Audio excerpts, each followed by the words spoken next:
Om Swastiastu. Selamat malam, kembali lagi di channel kesayangan kita, channel Majesty Production. Kali ini saya bersama Jurudasaran Alit, Om Swastiastu. Om Swastiastu. Mohon maaf juga sebelumnya, kali ini kita lama nggak upload video karena kita Tiang dan Jurudasaran Alit juga ada kesibukan gitu. Jadi kali ini kami hadir lagi untuk menghibur penonton. Mungkin dari Jurudasaran Alit memberikan edukasi atau motivasi ke penonton dan sekedar informasi. Sekarang kita berada di Nusa Penida. Tadi pagi kita berangkat ke sini, kebetulan kita pakai paket gitulah ya, pakai paket dari penyeberangan, transport, dijemput sampai kita ke penginapan ini. Di Gading Tree House gitu. Jadi sebelum kita mulai sekarang, mungkin dari Jurudasaran Alit ada yang ingin disampaikan dulu kepada penonton. Baik, selamat malam para penonton penggemar saya dimanapun berada. Pada kesempatan yang baik ini kita bertemu lagi pada channel YouTube kesayangan kita, Majesty Production. Semoga para penggemar saya, penonton di rumah sehat walafiat tanpa ada kekurangan sesuatu apapun. Jadi pada kesempatan yang baik ini kita pada malam yang hari ini menikmati suasana malam yang sangat indah di tanah Taksu Bali yang berada di Nusa Penida. Jadi Gading Tree House ini tempat villa yang sangat menarik untuk dikunjungi. Oleh karena itu kami mendapatkan sebuah kepercayaan bisa berkunjung untuk pertama kalinya dan diberikan sebuah artinya ya sajian-sajian yang begitu sangat mengenakan, ibarat seperti sebuah raja, seorang raja ya yang sangat dilayani dengan baik. Jadi para penduduk di sini juga welcome dan juga para pegawai-pegawai di sini semua juga welcome.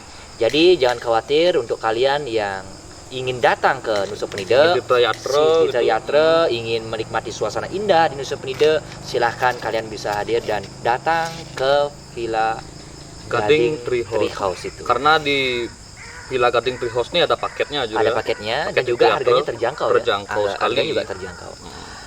Baik, untuk para penggemar yang ada berada, pada kesempatan yang baik ini juga kami tadi dari kru tim Majesty Production juga selain untuk datang menginap di villa ini, sebelumnya juga kami sudah melakukan sebuah kegiatan tirta yatra ya. Kita keliling baik itu di Pura Giri Putri, baik itu di Pura Dalempet dan pura-pura lainnya. Jadi ini kami pergunakan sebagai sebuah momentum kesempatan kami untuk bisa mentirta yatra, memohon kepada Tuhan agar kita saat ini segala macam musibah yang terjadi, baik itu adanya virus corona, bisa segera terselesaikan. Agar para penggemar dimanapun berada, para semeton, para penonton bisa lagi menikmati suasana indah di Pulau Dewata, dan juga para tamu-tamu di luar negeri juga bisa hadir untuk menikmati bagaimana keindahan seni adat dan budaya kita di Bali tentunya, dan juga para pekerja pariwisata juga mulai bisa bekerja normal kembali. Begitu. Ya, sekian. Oke, kalau gitu kita sekarang lanjut ke pertanyaannya yang ingin saya tanyakan kepada Jurudasaran Alit. Mengenai belakangan ini atau akhir-akhir ini ada sebuah statement yang lagi viral di Bali. Jadi polemik Bisa dikatakan membuat masyarakat Hindu di Bali itu resah, khususnya di Nusa Penida ini. Ya. Apa itu? Pertanyaannya aja langsung langsung. Saya ingin bertanya karena pertanyaan ini menyangkut dengan statement itu, dengan polemik yang terjadi. Dengan itu. Oke.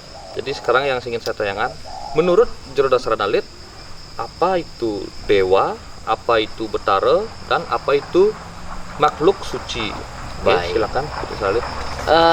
Para penonton sebelumnya, para penggemar saya dimanapun berada, para penonton YouTube Majesty mungkin sudah mengetahui mengenai tentang adanya 3 pertanyaan ini. Jadi saya akan sedikit membahas agar bisa menambah sedikit wawasan kalian semua, agar ada sebuah pondasi baru untuk mempelajari sesuatu yang mungkin saja kita sering mengucapkannya tapi sayang kita tidak bisa memaknainya dan kita tidak mengerti apa itu yang sebenarnya. Jadi yang pertama, apa itu dewa? Dewa itu berasal dari kata div. Berasal dari kata div yang artinya sinar suci. Sinar suci. Jadi ibaratnya seperti sebuah sinar matahari atau dewa surya. Matahari kan ibaratnya seperti dewa surya yang memberikan sinar kepada umat manusia, memberikan sinar kepada dunia dan segala makhluk ciptaan Tuhan. Jadi Tuhan yang Maha Esa atau Ida Sang Yang Widiwasa atau Sang Yang Maraga Acintya disebutkan adalah Tuhan itu Ida Sang Yang Widi atau Tuhan yang Maha Esa itu adalah satu, tidak ada yang lain selain beliau. Makanya Tuhan yang Maha Esa atau Ida Sang Yang Acintya ini dikategorikan atau digambarkan dengan angka kosong. Kosong itu berarti ketika kita memikirkannya, apapun tidak akan kita dapatkan. Dan apa yang kita pikirkan mengenai tentang beliau, beliau tidak terpikirkan, tidak bisa dijamah, tidak bisa dilihat, tidak bisa juga diajak berkomunikasi karena beliau termasuk Tuhan yang Maha Esa itu adalah Ida Sang Yang Widiwasa atau Ida Sang Yang Acintya ini memang bersifat gaib. Jadi Tuhan atau Ida Sang Yang Widiwasa ini ibaratnya seperti sinar matahari. Dan ibarat seperti matahari Ida Sang Yang Widi ini, matahari memiliki sinar-sinar, memiliki sebuah cahaya. Jadi sama juga seperti cahaya lampu. Lampunya ibarat Ida Sang Yang Widi, cahayanya ini adalah disebut dewa. Nah, dewa inilah yang disebut tadi, yang berarti div, yang kalau kita artikan dalam bahasa kita itu berarti sinar suci. Jadi bisa kita simpulkan bahwa dewa ini adalah sinar suci dari Ida Sang Yang Widi atau Tuhan yang Maha Esa. Oleh karena itulah dewa ada banyak macamnya. Ada Dewa Brahma yang disebut Trimurti, ada Dewa Wisnu, ada Dewa Siwa, dan dewa-dewa pendukung lainnya. Baik itu Dewa Indra, Dewa Yama, Dewa Waruna, dan juga Dewa Ganesha, Dewa Krishna, Dewa Rama, dan lain sebagainya. Banyak sekali dewa yang kita ketahui di dalam kitab suci, Bhagavad Gita, dan lain sebagainya. Jadi dewa ini adalah percikan suci. Sama ibaratnya seperti Ida Sang Yang Widiwasa turun menjadi Trimurti, menjadi Brahma, Wisnu, dan Siwa. Wisnu turun kembali menjadi Krishna, menjadi Rama, menjadi awatara-awatara, ya, turun ke dunia untuk menyelamatkan alam semesta. Maka dia bisa dikategorikan menjadi wujud dewa. Lalu yang kedua apa itu Betara? Betara itu berasal dari kata Brat. Brat itu artinya berhat, ya. Berhat itu artinya adalah perlindungan. Jadi Betara ini adalah ciptaan Ida Sang Yang Widiwasa yang berupa gaib, yang tidak bisa kita jamah, tetapi bisa kita rasakan, bisa kita lihat, bisa kita ibaratnya vibrasi beliau ini bisa terwujudkan. Maka Betara ini fungsinya atau tujuan adanya Betara ini adalah untuk melindungi segala makhluk ciptaan Tuhan. Jadi apapun ciptaan Tuhan, baik itu manusia, baik itu hewan, baik itu tumbuhan, dan lain sebagainya, maka itu yang dilindungi oleh Betara ini. Nah, jadi terkait tentang Betara yang tadi sudah saya jelaskan pengertiannya. Kalau di India, ini Hindu kan luas. Ada Hindu Hindia, ada Hindu Bali, Hindu Nusantara, Hindu Kejawen, dan lain sebagainya, ya. Ya, benar. Jadi, mengenai tentang Hindu ini sangat luas sekali. Dan ada berbagai macam-macam, ada berbagai sebuah keyakinan, ada sebagai sebuah kitab-kitab yang menjadi landasan acuan dalam beragama sesuai dengan daerah tersendiri. Jadi, kalau di India, Hindu kan sebenarnya identik di India. Identik dengan India, pusat daripada Hindu kita. Tetapi kita berbeda dengan Hindia, tidak sama. Kalau di India tidak mengenal adanya Betara. Yang dikenal adalah dewa. Makanya di India ada yang memuja Dewa Rama, ada yang memuja Dewa Krishna, ada yang memuja Dewa Siwa, Dewa Wisnu, Dewa Brahma, dan lain sebagainya. Tetapi di India tidak mengenal adanya pemujaan satu. Contoh, Dewa Ratu Ayu Mas Melanting, kan tidak. Di India tidak ada yang memuja itu. Benar. Lalu di India tidak ada memuja Betara Ratu Niang. Ya, benar. Tidak memuja ide Betara Ratu Gede, kan tidak kan? Benar. Karena di India memiliki sebuah keyakinan yang berbeda. Berbeda dengan kita di Bali. Iya, Ya. benar sekali. Makanya inilah yang patut kita jaga. Ini patut kita jaga. Karena apa? Karena kita mandiri. Mandiri dalam artian berpatok kepada sebuah keyakinan, adat istiadat dan budaya, kontur budaya yang ada, dan juga dari kitab-kitab suci Weda yang sudah diwariskan dari turun-temurun, adanya lontar, adanya Purana. Inilah sumber sebuah kepercayaan dari umat kita. Jadi tidak boleh disamakan. Jangan pernah kita menyamakan bahwa kita sama. Makanya seperti apa yang disampaikan oleh proklamator kita, ingat kata-katanya, kalau menjadi Hindu jangan menjadi India. Kalau mau menjadi Islam jangan menjadi Arab. Kalau mau menjadi Kristen jangan menjadi Yahudi. Jadilah warga negara Indonesia dengan adat, kultur, budaya, adat istiadat yang ada di daerah kita. Ya, benar. Ini yang harus kita patut jadikan sebuah landasan pedoman dalam melakukan apapun di kehidupan kita di dunia ini. Karena pada dasarnya dewa itu berbeda, Betara itu berbeda, tetapi tujuannya sama, bersumber dari sumber yang sama, hanya saja penyebutannya berbeda, dan juga fungsi-fungsi beliau juga berbeda tentunya. Sama seperti Dewa Surya. Dewa Surya adalah diibaratkan seperti Dewa Chandra dan Surya, seperti bulan dan matahari. Matahari menyinari bumi di saat pagi, bahkan siang dan sore hari. Bulan menyinari bumi ketika datangnya sebuah kegelapan. Maka inilah manfaatnya. Seperti Dewa Waruna. Dewa Baruna ini dikenal penguasa dari pantai. Dan kalau air, penguasa dari Dewa Wisnu. Maka di sini adalah sebuah keyakinan sesuai dengan tupoksinya. Makanya dewa juga ada tupoksi masing-masing sesuai dengan fungsi beliau. Brahma sebagai sebuah pencipta, Wisnu sebagai pemelihara, dan Dewa Siwa sebagai pelebur. Pelebur dalam artian bukan membuat bumi ini menjadi kiamat, tetapi pada dasarnya kita kembali ke alam Siwaloka yang pada dasarnya adalah beliau adalah dewa yang bisa memberikan sebuah moksatam jagadita yacete dharma sesuai dengan keyakinan dan tujuan umat Hindu kita di Bali. Gitu. Jadi ini yang patut kita pahami dan patut kita ketahui sebagai sumber referensi bagi kehidupan dan juga para anak muda sekarang dan juga para penonton semuanya, agar kita hanya bisa sekedar tahu kan, tahu, dan kita sering mengucapkan tetapi tidak tahu artinya tidak maknanya, tahu fungsi maknanya. Nah, ini juga sama seperti kita ibarat sebagai manusia mungkin punya kekurangan dan kelebihan. Saya sebagai anak umur baru 19 tahun saat ini, yang saat ini sebagai perwakilan generasi muda untuk bisa sedikit memberikan sebuah wawasan frekuensi kehidupan, untuk memberikan sebuah vibrasi positif agar bisa terciptanya kualitas manusia yang lebih baik, lebih unggul dari sebelumnya. Ya. Kemudian dilanjut mungkin ke gininya dulu. Ke apa? Makhluk suci. Makhluk suci. Jadi makhluk suci. Apa itu makhluk suci? Makhluk suci ini juga ciptaan Tuhan. Apa yang bisa kita sebut makhluk suci? Coba saya akan tanya kepada penonton sekalian.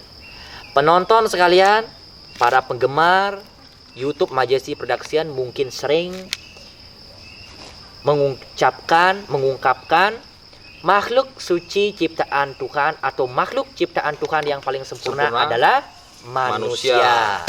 Jadi yang bisa dikategorikan makhluk suci adalah satu, manusia, hewan, tumbuh-tumbuhan. Hewan juga termasuk makhluk suci. Karena apa? Ketika hewan bisa dipergunakan sebagai konteksiatnya, sebagai sebuah pemuput upekara, sebagai sebuah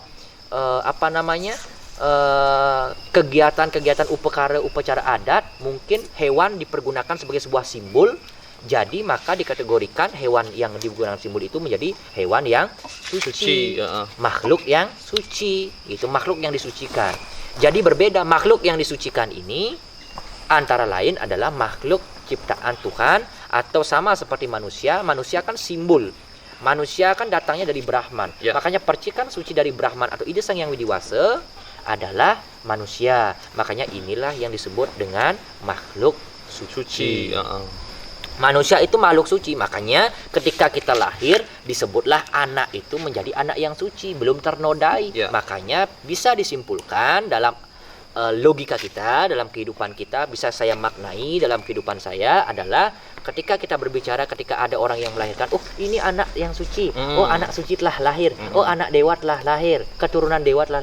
Kenapa demikian? Karena inilah yang menjadi sebuah landasan di mana makhluk suci yang dimaksud itu adalah manusia, hewan, tumbuhan, semua ciptaan Tuhan itu disebut makhluk suci. Tetapi yang membuat dia menjadi kotor adalah satu, mungkin dengan perilaku, perbuatan, pemikiran yang tidak baik.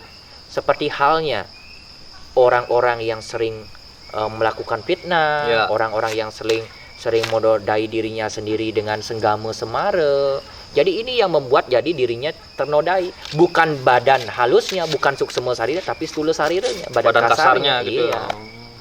Itu yang ternodai gitu. Berarti yang membuat tidak suci itu adalah perilaku kita sendiri. Perilaku kita sendiri. Pada dasarnya semua sudah disucikan. Gitu. Udah segitu aja? Udah. Oke, kita sudah mendengar penjelasan dari jurusan Alit yang sangat luar biasa.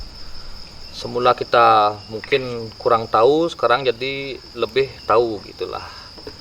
Oke, jurusan Alit, sekarang tadi kita ngobrol-ngobrol membahas Betara gitu kan. Jadi Betara itu biasanya kan identik dengan upekara ya. Upekara. Ya, benar sekali. Upekaryatnya ya. Upekaryatnya. Bagaimana jurusan Alit menanggapi mengenai upekara ini, di mana sekarang masyarakat kita khususnya di Bali mulai agak berat gitu, mungkin bisa dibilang agak berat dalam melakukan upekara ini gitu. Mungkin dari dengan adanya pandemi karena tidak ada penghasilan ya. Bagaimana itu? Jadi mengenai tentang upekara, dan ini bisa juga dijadikan sebagai sebuah acuan dalam menjalani sebuah keyakinan atau kita melakukan sebuah kegiatan upekara atau yadnya yang sering kita lakukan dalam ajaran agama Hindu di Bali khususnya. Jadi mengenai tentang upekara yadnya, sebenarnya saat ini banyak manusia, banyak ciptaan Tuhan, banyak dari antara kita yang sering mementingkan adanya upekara yadnya. Padahal saya akan kembali membangunkan orang-orang atau mungkin penonton yang sedang tidur agar bisa terbangun. Kita bayangkan, kita flashback kembali kepada ajaran Tatwa. Kita kembali lagi ke ajaran agama yang sebenarnya. Upacara ini atau upekara ini tiga, ada yang disebut kerangka agama Hindu. Jadi ada tiga unsur. Jadi yang pertama ada susila, ada tatwa, etika, susila, sama itu etika dan susila, dan juga upacara. Jadi ada tatwa, etika, utawi susila, dan juga upekara utawi upacara, yadnya. Yadnya ini urutannya yang nomor 3. Oh, berarti ini udah sesuai urutan. Udah sesuai urutan. Tapi ini 3, nomor 3 dia. Yang paling utama dari yadnya itu adalah tatwa. Makanya sebelum kita melakukan upekara, sebelum kita melakukan upacara, maka kita pertama harus tahu tatwanya. Tetapi sayangnya banyak dari orang-orang kita, banyak dari semeton-semeton kita sering melakukan upekaryanya, tetapi sayangnya ada kurangnya. Bukan salah, kalau salah pasti ada hukumnya, tapi kalau ini ada kurangnya. Kurangnya adalah memahami yang disebut dengan tatwa itu. Makanya kalau kita tanya, kita melakukan upekara, contohnya atiwa-tiwa, contohnya pengabdenan, contohnya manusia yadnya, contohnya dewa yadnya, buddha yadnya, resi yadnya, pitera yadnya. Tetapi sayang, ketika kita melakukan itu, contoh saja nih, ada upekara pebikawan dor mengala prayascita. Kita tidak tahu artinya, apa maknanya, terus betara apa itu, padahal itu memiliki makna dan arti tersendiri yang harus kita pahami. Ini yang kurang, tatwa yang kurang. Susila, etika beryadnya, ini yang penting sebelum kita melakukan yadnya yang harus kita pahami. Yang satu disebutkan sebelum kita melakukan yadnya, sebelum kita melakukan upacara atau yadnya, yang pertama yang harus kita lakukan adalah ayut kita ujar aperdas de nyentayan iraga saling dengkit. Ketika kita melakukan upekaryanya, jangan pernah kita saling dengkit atau mengucap kata-kata yang keras, emosi, gitu, emosional, kata-kata emosional. Jadi jangan pernah kalau kita melakukan upekara utawi upacara yadnya yang utama, tetapi ketika kita melakukan yadnya itu kita emosional, keras di pura atau di tempat suci. Jadi utama yadnya kita itu akan bisa beralih menjadi rendah, menjadi nistaning nista. Oh gitu ya? Iya. Tapi kalau kita melakukan upacara nistaning nista, tapi mana kita ning suci nirmalet, maka upekara yang kita aturkan itu menjadi utama. Selain ayu kita ujar pergas, ada yang kedua ayu kita ujar gangsul. Jangan pernah kita memisuh di pura, apalagi menfitnah, apalagi saling mencaci maki, saling iri dengki. Jangan pernah. Ketika itu terjadi, maka yadnya kita tidak akan sempurna sesuai dengan apa yang kita lakukan. Maka semua akan gagal, maka semua akan sia-sia. Sia-sia jadinya ya. Makanya pada akhirnya adalah ujar ayu tesira. Ujar ayu tesira artinya adalah selalu berkata yang baik, selalu berbuat yang baik, dan selalu berpikir yang baik. Maka inilah sebelum kita beryadnya, kita harus tahu yang namanya etika beryadnya. Barulah kita melakukan upekara yadnya. Berarti ini yang poinnya yang harus kita tahu terlebih dahulu. Jadi yadnya ini sangat luas sekali. Ada nista juga dibagi menjadi 3. Ada madya juga dibagi menjadi 3. Ada utama juga dibagi menjadi 3. Yang pertama ada nistaning nista, nistaning madya, nistaning utama. Ada madyaning nista, madyaning madya, madyaning utama. Ada utamaning nista, utamaning madya, utamaning utama. Jadi ini yang harus dipahami. Oleh karena itu ketika umat saat ini banyak yang melakukan upekara yadnya sampai jual warisan, sampai jual tanah, terus yang nyari utang, banyak terjadi itu. Jangan sampai demikian. Malah ini yang membuat diri kita ketika beryadnya menjadi tidak sempurna. Karena apa? Karena memikirkan hutang setelahnya, memikirkan cicilan setelahnya, nggak bisa bayar hutang sehingga ribut di keluarga. Jangan sampai seperti itu. Ini yang harus kita pahami bersama. Karena sudah ada tingkatannya. Tuhan tidak pernah meminta kepada umatnya, tetapi umatnya lah yang sering meminta. Namun sayang mengatasnamakan Tuhan. Ini yang patut kita waspadai bersama. Oleh karena itu, para umat sedharma dimanapun berada, ketika kita beryadnya harus sesuaikan dengan kemampuan kita. Biar nggak nanti kita orang Bali, orang Hindu jual tanah, yang beli tanah bukan orang Hindu, orang Bali, melainkan orang lain. Lalu semakin tahun, semakin hari, umat Hindu di Bali akan semakin tergeser. Oleh karena itu jangan sampai itu terjadi, dalam tanda kutip, jangan sampai itu terjadi. Agar apa? Agar mari kita bersama-sama menjaga adat, seni, budaya. Ketika kita berbicara masalah adat, ada keyakinan. Ada di sana simedreste. Kalau berbicara masalah adat. Kalau kita berbicara masalah budaya, ada unsur keyakinan, kebudayaan, sebuah keyakinan, tradisi di sana. Dan kalau kita berbicara masalah keyakinan, maka ada agama, maka ada sebuah sembah ini, sembah itu sebagai sebuah simbol keyakinan dari umat manusia yang ada. Ini yang harus kita pahami bersama. Gitu. Jadi intinya seperti tadi yang Jero Dasanali katakan, walaupun kita dalam upekara itu mengambil yang tahap nista paling rendah. Yang penting kita sudah bisa memenuhi ketiga tadi yang Jero Dasanali sampaikan tuh, yang nista tuh jadi utama gitu ya. Iya. Berarti nggak harus kita tuh, karena begini ibaratnya, Tuhan tidak membutuhkan apapun. Tuhan sudah memiliki segalanya loh. Tuhan sudah memiliki alam ini yang sangat kaya, ini Tuhan yang memiliki. Jadi Tuhan tidak memerlukan apapun lagi. Tetapi karena adanya saking rasa sujud bakti manusia, itulah hebatnya manusia. Karena adanya rasa sujud bakti beliau, manusia, rasa syukur, maka dibuatkanlah upekara uperengga sebagai sebuah simbol.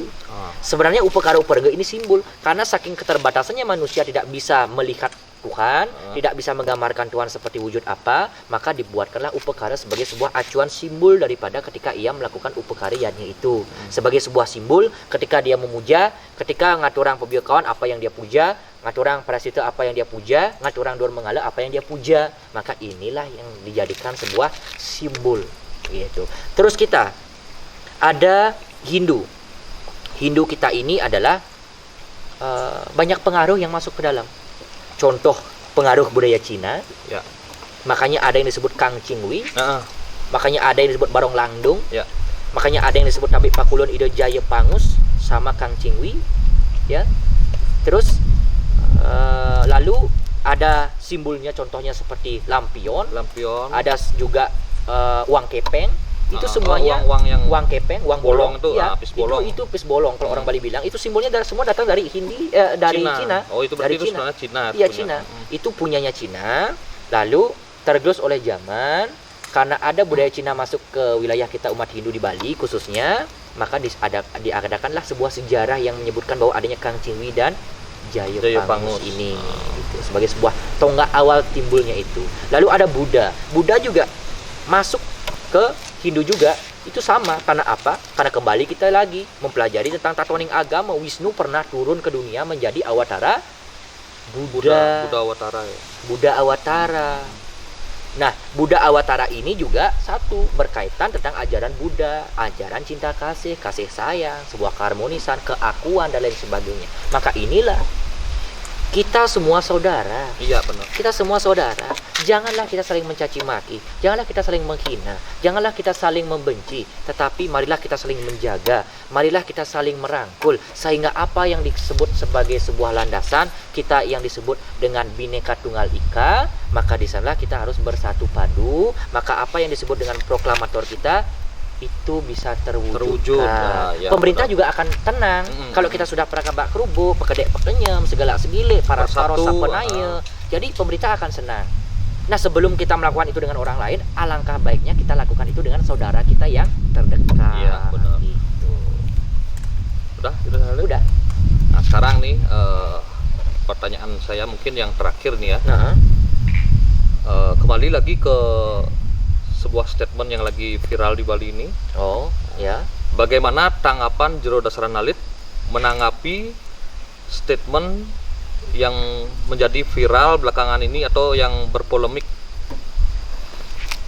Yang mana tuh? Nah, biar nggak salah nih. Yang menyebutkan yang mana nih? Yang menyebutkan kayak tadi sebelumnya tuh yang menyebutkan dewa Betaro, yang isi Betaro lokal yang kayak gitu tuh. Jadi gini, janganlah kita saling mencaci maki ya. Jangan kita saling menghina. Kadang-kadang musuh tidak jauh tempatnya ada di dekat diri kita, ada di dalam diri kita, kalau orang bijak mengatakan. Oleh karena itu, kita jadi umat Hindu, kita jadi orang Bali. Untuk apa kita menjelekkan agama kita sendiri? Iya, benar. Benar nggak? Benar, seharusnya kita banggakan. Kita banggakan. Tidak ada, jangan pernah menyebutkan dewa lokal, dewa begini, dewa begitu. Betara lokal dan lain sebagainya, jangan pernah menyebutkan itu. Karena apa? Karena kita punya keyakinan yang berbeda, tidak boleh kita samakan seperti apa yang saya sampaikan di awal. Ketika kita menyamakan dengan keyakinan-keyakinan agama yang lain, maka kita akan salah. Karena apa? Toh juga kita sudah ada pluktuk. Toh juga kita sudah ada yang disebut dengan Weda. Toh juga kita disebut dengan adanya lontar. Maka ini sebagai sebuah frekuensi, sebuah acuan menjadikan diri kita menjadi umat beragama Hindu di Bali. Memiliki sebuah keyakinan tersendiri. Ya, identitas tersendiri. Intinya juga gini saja, simpel saja. Hidup kita simpel. Hidup kita simpel, sudah diberikan segalanya oleh Tuhan. Bibir itu loh bisa membunuh. Bibir itu loh bisa mengobati. Ya. Tergantung dari bagaimana orang tersebut menggunakan bibirnya dengan baik. Yen benah ben ngabo bibir, ngidang nyegarang anak gelam.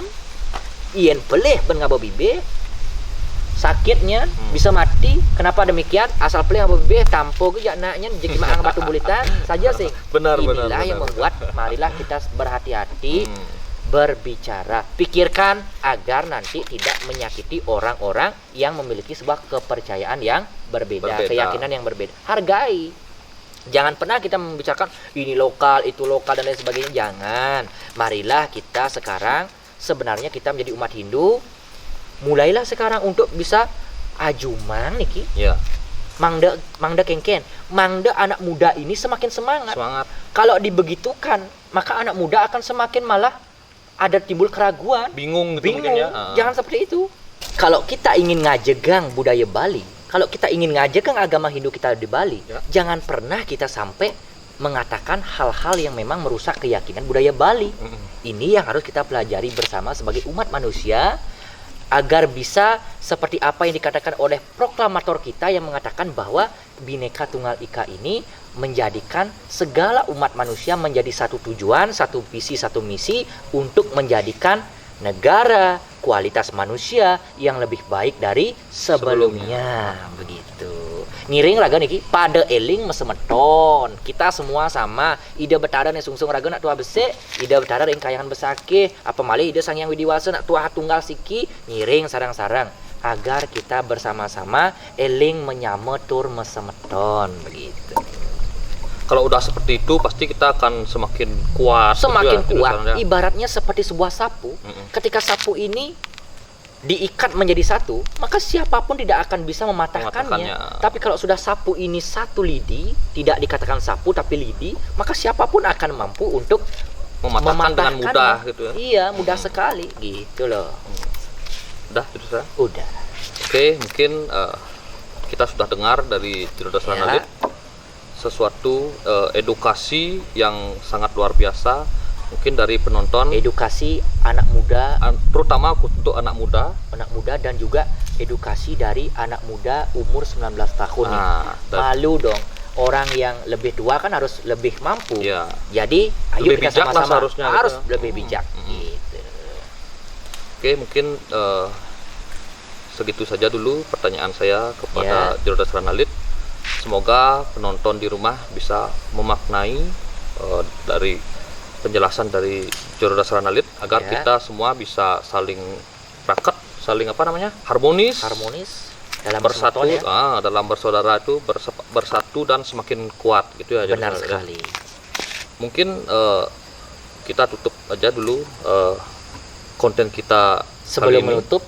Jadi kita juga bisa harus menyarankan juga kepada instansi agama, ayo kita mari kita bersama-sama, mari kita tunjukkan bahwa instansi agama, baik itu instansi apapun itu yang berbau agama, mari kita mulai sekarang harus mulai berbenah diri, dan ayo kita sekarang, kalau ada anak muda yang memiliki sebuah pengetahuan atau jenana yang baik tentang agama, kita ajak bareng-bareng dan ayo kita lakukan kegiatan ceramah kemanapun untuk bisa menguatkan umat. Nah, benar. Ini kan bisa nih. Benar. Jadi kita tunjukkan kalau memang ada lembaga memang ngajegang Hindu, ngajegang agama, ayo kita tunjukkan. Ayo kita bersama-sama ngajegang kuatkan agama Hindu kita dengan cara apa? Ayo kita door to door. Mungkin kita bisa kumpulkan, mungkin di sana kita berikan dharmawacana sesuai dengan tupoksinya. Kalau orang tua diberikan dharmawacana dengan orang tua, pemangku diberikan dharmawacana dengan orang mangku, dan kalau anak muda diberikan dharmawacana oleh anak muda. Jadi ini bisa terstruktur dengan baik. Karena apa? Karena ketika anak muda bertemu dengan anak muda, berbicara dengan cara yang anak muda miliki, maka akan lebih sinkron, akan lebih nyambung, menarik gitu ya.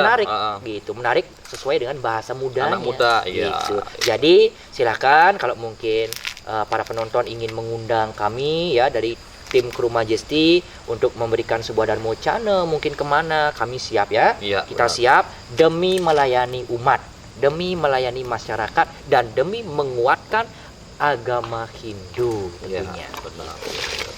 Karena emang biasanya saya lihat anak muda itu kan kadang agak malas gitu melihat acara dharmawacana karena emang karena di sana kan pembawa acaranya mungkin tidak sesuai dengan umurnya, dan juga pembahasannya tentang upekara dan lain sebagainya kan mereka kurang menarik menurut mereka gitu. Iya. Jadi kalau kita seimbangkan gitu, misalkan untuk anak muda gini nih, kalau anak muda ingin biar mau mendengarkan dharmawacana, gampang saja. Gimana? Siapa orang yang menjadi dia idolakan, ajak ke sana, langsung semua duduk, langsung semua cekrek-cekrek, langsung semua gembira bahagia, langsung semua melihat dan mendengarkan. Coba buktikan. Gitu. Benar nggak? Benar itu benar. Jadi biar generasi muda kita, pemuda-pemuda kita lebih peduli gitu terhadap agama Hindu kita ini gitu. Mungkin segitu saja dulu. Ada yang mau disampaikan lagi? Sudah cukup. Jadi acara pada malam hari ini saya tutup dengan Paramo Santi. Om Santi Santi Santi Om.